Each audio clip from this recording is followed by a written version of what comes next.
정부가 어제 건강보험 보장성 강화를 위해 올해부터 5년간 총 42조 원을 쏟아붓겠다고 발표했습니다. 하지만 기존 대책 외에도 영유아, 또 난임 지원 등 추가적으로 마련된 대책을 실행하기 위해 6조 5천억 원을 투입한다고 밝히면서 재정 고갈 우려가 커지고 있습니다. 자세한 내용 취재기자와 함께 이야기 계속 나눠보도록 하죠. 박미라 기자, 먼저 어제 발표된 내용부터 한번 정리를 해보죠. 네, 먼저 1세 미만 영유아에 대해서는요, 외래 진료 시 본인 부담금을 지금보다 절반 이상 줄이고 난임 치료 시 시술의 경우에는 연령 제한이 폐지가 됩니다. 또 체외 수정과 인공주성 시술 건강보험 적용 횟수는 확대하기로 했습니다. 고혈압과 당뇨병 등 만성 질환은 동네 의원에서도 체계적으로 관리받을 수 있는 시스템을 만들어서 교육과 상담을 강화하기로 했습니다. 또 거동이 불편한 환자는 입원하지 않고도 집에서 진료와 간호를 받을 수 있도록 방문 의료 역시 활성화하기로 했는데요. 이외에도 응급실 안전관리 전담 인력과 중환자실 전담 전문의들을 확대를 하고 분만과 수술 등 필수 의료 서비스에 대한 지원을 강화하기로 했습니다. 예. 위에 설명드린 신규 대책들이 추가로 만들어지면서 올해부터 5년간 약 6조 5천억 원이 더 투입이 됩니다.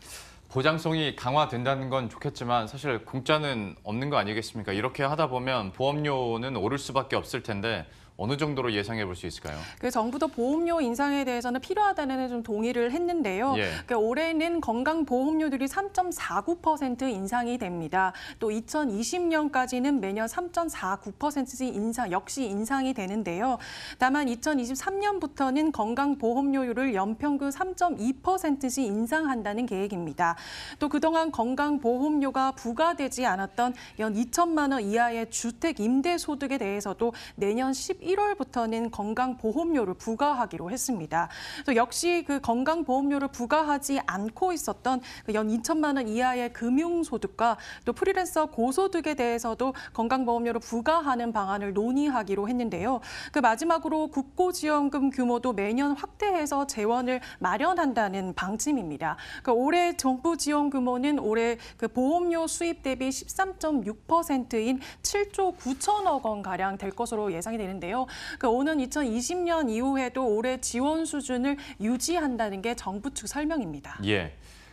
그런데 물론 사람마다 좀 다르기는 하겠습니다만은 현재 내고 있는 건강보험료도 부담이 된다라고 하소연하시는 분들도 있거든요. 그런데 여기서 더 오르게 되면 가입자에게 너무 큰 부담이 아닐까? 당연히 이런 내용들도 나올 것 같은데 어떻습니까? 네, 맞습니다. 앞서 말씀드린 것처럼요. 현재 정부가 밝힌 국고지원금이 법정 지원 비율이 최대 한도라는 게 있는데요. 이 최대 한도의 보험료 대비 20%에 크게 못 미치는 13.6%에 그치면서요. 이 부족한 85% 이상은 건강보험 가입자한테 부담이 가중되는 거 아니냐라는 지적이 나오고 있습니다. 예. 때문에 이 직장 가입자의 보험료 절반을 부담하고 있는 기업의 경우에서는 대내외적으로 어려운 이 경제 상황에서 더 이상 추가 소요 재정을 부담할 여력이 크지가 않고 또 근로자가 부담해야 할 보험료 증가분 역시 최종적으로 임금 인상 등 기업 부담으로 이어진다는 지적인데요.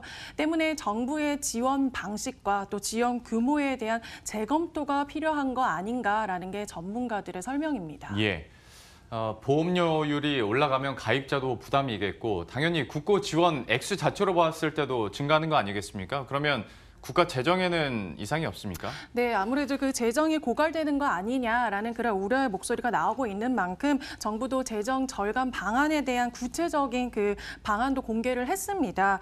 먼저 건강보험 적립금을 앞으로 10조 원 이상 유지해 나가겠다고 밝혔는데요. 그러면서 건강보험 지출에 불필요한 누수를 막기 위해서 요양병원에 부적정하게 장기 입원하는 것을 억제를 하고 불법 사무장병원을 근절해 나가기로 했습니다. 하지만 건강보험은 변수가 많아 정확한 예측이 어렵다는 지적도 나오고 있습니다. 때문에 정부는 주요 지출 분야별로 지출 규모가 어떤지를 예상을 해서요. 선제적으로 관리를 하고 또 급속한 지출 증가에 대한 사전 예방과 대응력을 아무래도 강화하기로 했다고 합니다. 예. 지금까지 박미라 기자와 함께했습니다. 잘 들었습니다.